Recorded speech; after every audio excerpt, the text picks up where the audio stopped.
Jauh di dalam hutan belantara yang terlupakan, di antara reruntuhan sebuah kuil kuno, aku menemukan sesuatu yang akan mengubah hidupku selamanya. Bukan harta, bukan emas, melainkan sebuah artefak misterius. Panah bintang. Benda itu melayang ringan, terbuat dari perak berkilauan dengan ukiran kuno yang rumit. Di intinya, sebuah kristal biru berdenyut lembut, seolah memiliki detak jantungnya sendiri, memancarkan aura kosmik yang memanggil jiwa petualangku. Sang penasihat, seorang bijak yang kutemui di desa terpencil, pernah berkata, "Takdir bukanlah jalan yang kau pilih, melainkan jalan yang memilihmu." Dengan tongkat kayunya yang setia, ia menunjuk ke arah kuil itu sebelum aku berangkat.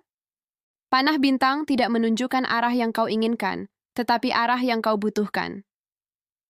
Kata-katanya menggema di benakku saat aku mengulurkan tangan dan menyentuh panah itu untuk pertama kalinya.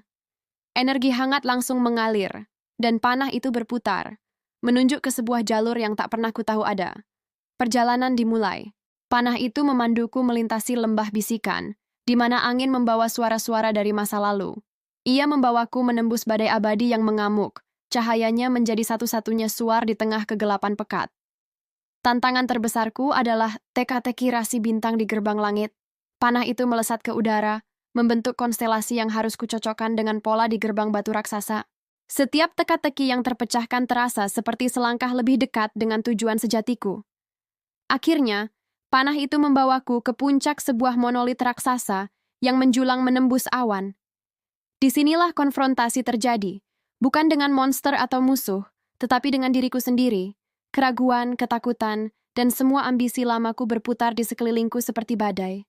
Panah bintang tiba-tiba berhenti, bergetar hebat, lalu menunjuk lurus ke langit malam yang dipenuhi bintang gemintang. Cahayanya menyilaukan, menghubungkanku dengan kekuatan kosmik yang tak terhingga. Saat itulah aku mengerti. Perjalanan ini bukanlah tentang menemukan kota yang hilang atau harta karun legendaris. Ini adalah tentang menemukan tempatku di alam semesta. Aku menerima takdir baruku, bukan lagi sebagai pencari harta, melainkan sebagai penjaga keseimbangan, seorang petualang yang dipandu oleh bintang-bintang itu sendiri. Cahaya kosmik menyelimutiku, dan aku merasa terlahir kembali. Petualangan yang sebenarnya baru saja dimulai. Terima kasih sudah mengikuti kisah perjalananku hingga akhir. Jika kalian suka dengan cerita petualangan fantasi seperti ini, jangan lupa untuk menekan tombol suka dan berlangganan agar tidak ketinggalan episode selanjutnya. Sampai jumpa di petualangan berikutnya.